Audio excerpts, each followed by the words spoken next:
Yeah, let's talk about Jonathan Ray retiring at the end of 2025. I don't know how many rounds are left.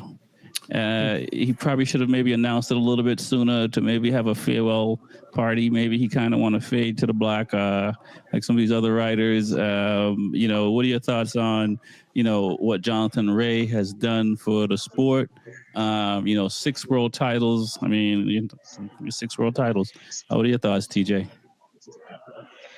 I thought he's done tremendous for the sport. He's definitely become a liking by a lot of people for not being in the biggest stage. I think he came over from Australia, I believe, and won over here. But like his past 2 seasons has been horrible. When he switched manufacturers, he expected a lot, and he probably just couldn't find it. And his results have not been there, so it's kind of a sad way to go out.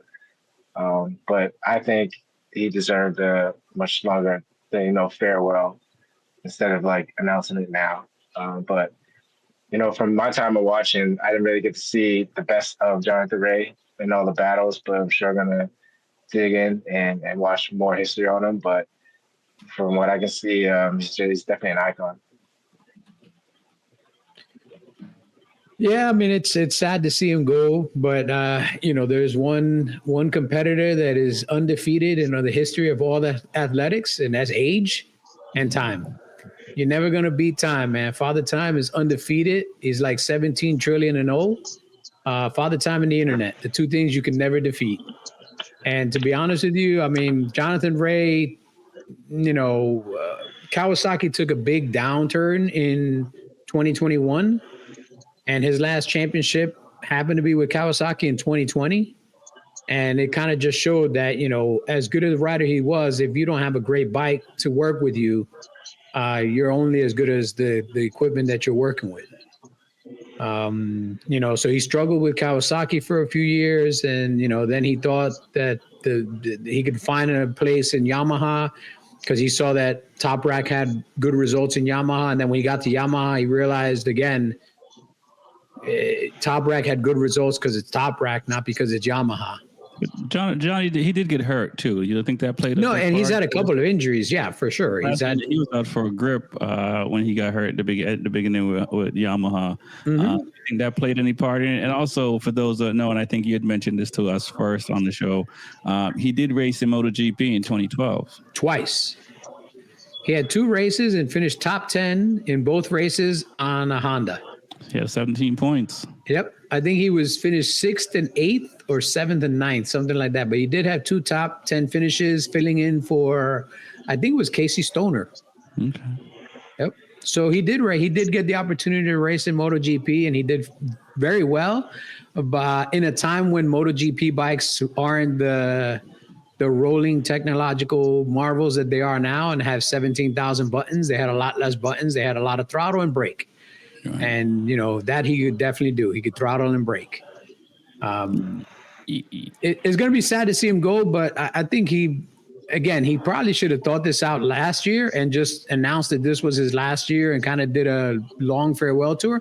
There's only 4 rounds left. So he's going to have 4 rounds to kind of, say his goodbyes and everything else. And, to try to have World Superbike put together a nice little farewell package for him for his last race. And I just hope between now and the end of the year, all goes well. He doesn't get hurt. He stays safe. He's got a beautiful family, and he's got more money than he's going to need for the rest of his life. So he's good, man. He's good. Do you think? In a row. I was going to say, do you think that we're going to see another rider anytime soon to get 6 in a row? I mean, we could say the same about MotoGP as well. I mean, are we going to see that 6 in a row? I mean, that it's. Yeah, that's. I mean, I know Marquez. I think got like 5 in a row, or something like that. I think he had 4 and 3, or like from 15 and 19, he had 4, right? He had 4. Then he lost the one to Jorge. Then he had 4 more, and then he got hurt. Yeah. So he would have had 5, because that year he was doing what he's doing this year. He was playing track day coach at every event. and showing people that he's, 2 seconds a lap faster than everybody else until he broke his arm. Had he not broke his arm, he would have cleaned up that year, and he wouldn't have spent the next 2.5 years, 3 years struggling to try to rehab an arm that they put together incorrectly. So they had to break it again. Like, the dude has been through the meat grinder. Yeah, for sure. So do you think, we'll see, anyone like Johnny Ray? I don't think so. Especially repping manufacturer like Kawasaki, repping Kawasaki, and I don't think a guy would stay with one team that long anymore, because they probably want to go to MotoGP after they win like 2 or 3. Exactly. And I felt like once he left Kawasaki, I mean, I know they had their issues, but when he went to the Yamaha, it's like that's the only bike he knew was the Kawasaki at that time. It's like but in all fairness, there were other riders struggled too. It wasn't just him. Yeah. I mean, he was coming back from injury, but the other, I don't think Yamaha won this year yet, right? No, it's just he couldn't get anything out of it. He was crashing a lot too, So yeah. Oh yeah. Well, yeah. I mean, now that I look at the world champions going all the way back to '88 in World Superbike, yeah, man, 6 in a row is impressive. That's impressive, man. The next longest streak is 2 in a row. Yeah. Carl Froggy twice won 2 in a row. That's it. After that, Doug Poland won 2. Fred Merkel won 2. Oh. Yeah, man, that's it. Max Biaggi won 1 or 2, but in between he lost 1 to Carlos Checa. So 6 in a row, man. That's gonna be up there for a while, man. Yeah, especially with these new riders, coming in. We might as well talk Iko Ono. He's going to Ducati factory. Yep. I didn't see that coming. Yeah. I'm happy for Iko, though. I'm happy for him because, I think KTM did him dirty when they got rid of him out of MotoGP. Yeah, they did. He's taking Bautista's spot, right? Unless they add a third bike. That's the best part about it, is that now we don't have to listen to Bautista crying anymore. Yeah, I can't wait to see where he goes. And that's going to be a good team, though, because Iko was already, if he could stay on the Honda, he would be top 5 if he could stay on the Honda. Yeah. So on a capable bike, I think we don't have Top Rock, so we'll sit here and say, if Top Rock was here, it might have been different next year. But Delino is going to the BMW. Like, who's going to fight against Bulaga next year? Next year is going to be the Bulaga show, man. Yeah. So Ika's in a good spot. I mean, he could finish, top 3. In Moto 2, Ika was a better rider than Bulaga at that time. So, the only thing that Bulaga has on him is that Bulaga has already got 2 years on the bike. Yeah. So he's already got that experience and the gel with the team. And as I still think that next year will be the Bulaga show. But I think Ika will have the best results he ever had. He's going to be on the best bike, and the dude knows how to ride. The dude knows how to go fast. That he does. Bautista, I'll be surprised if anybody picks him up, to be honest with you, man. Yeah, because maybe somebody will pick him up, but I don't know, man. For some reason, I just doubt that anybody's going to want to pick him up, man. Because Ethan Guevara, he's going to Honda factory, right? Yeah. So that seat's gone, and Petrucci got a seat too, right? BMW. Petrucci got BMW's top rack seat. Yeah. So Annoni, Annoni. Well, Annoni's team, I think the team he's on is going away, and Annoni's looking for a different ride. That's what I'm saying. So him, Bautista will be looking for rides. And Jake already got a ride. Jake Dixon got a ride. So I don't know, man. I don't think I'd keep Gannone. He's a good rider. He's going to give you a top 10, but I don't think he's ever going to give you a championship. I think his championship days are behind him, not in front of him. And same thing with Bautista. If he doesn't have the exact right package, you're gonna have to listen to him bitch every weekend. And if I want to listen to a 5'2" Latin person bitch, I marry a Latina, bro. Yeah, and the teams are just gonna go younger riders at this point. It's tough for a team to sit here and say, I'm gonna get a guy for 1 or 2 years that's in their 30s when they're young guys in their 20s that will kind of give them the same result. Also, a guy that's going to be asking for top dollar because hey, I'm a former this, I'm a former that, you're a former a lot of things. Right now, you a present loser without a job. So I'm not going to pay you former championship rate for a guy that is not currently a championship. And that's the problem, man. A lot of these guys will come into these contracts with their ego trying to, write bills that they, nobody wants to cash for them anymore. If we see Bautista on a bike, man, I doubt it'll be a factory bike. Yeah. It's going to have to be a satellite bike. His Ray's seat is the only seat, right, Ray? That'll be the only seat that he can get factory on. And you're not going to give that to Remy? I'd rather give it to Remy. Yeah.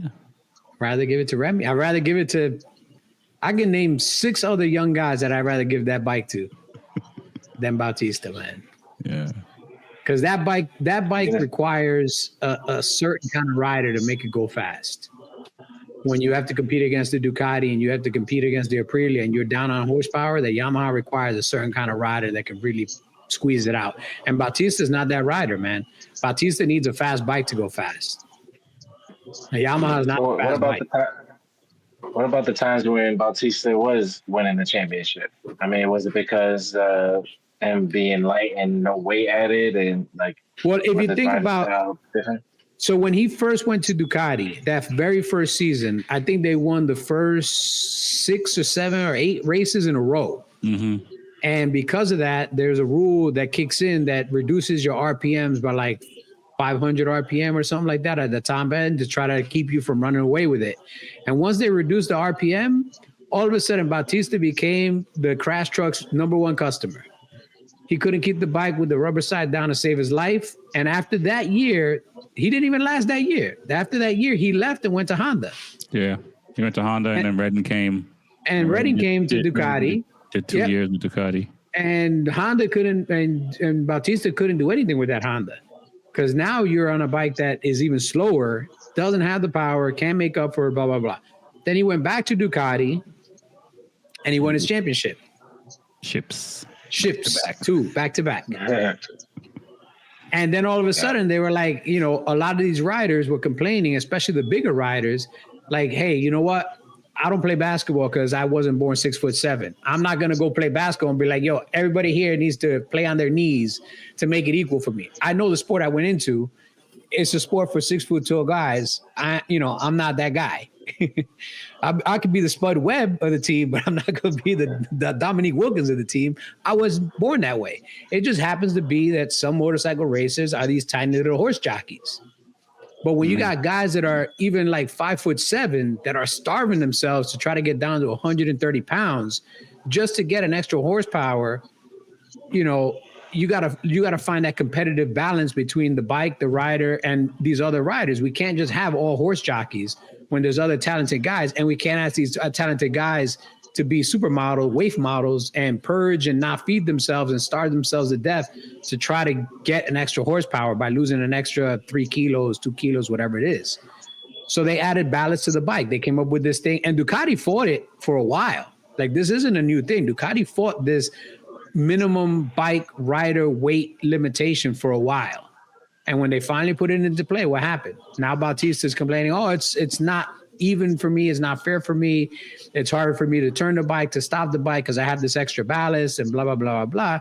But go eat some more food. Either put the ballast in your ass or put the ballast in your bike. That's what I was gonna say. He needs to eat more before so he can get a ride, so he can take some weight off the bike. I mean, he may see him over here. They tend to come over here after they maybe he's good for bagger racing. Maybe he could be in that King of the Baggers, GP Cup. All right. Or Honda pay a he lot can of be money. Josh Herron's teammate. You know, Ducati New York or Yeah. something. Sure, they get along great. I could see that. That would be interesting. It There's would there's definitely a make there's the a reason TV. that team only has one bike, man. Having two bikes in Superbike is super expensive.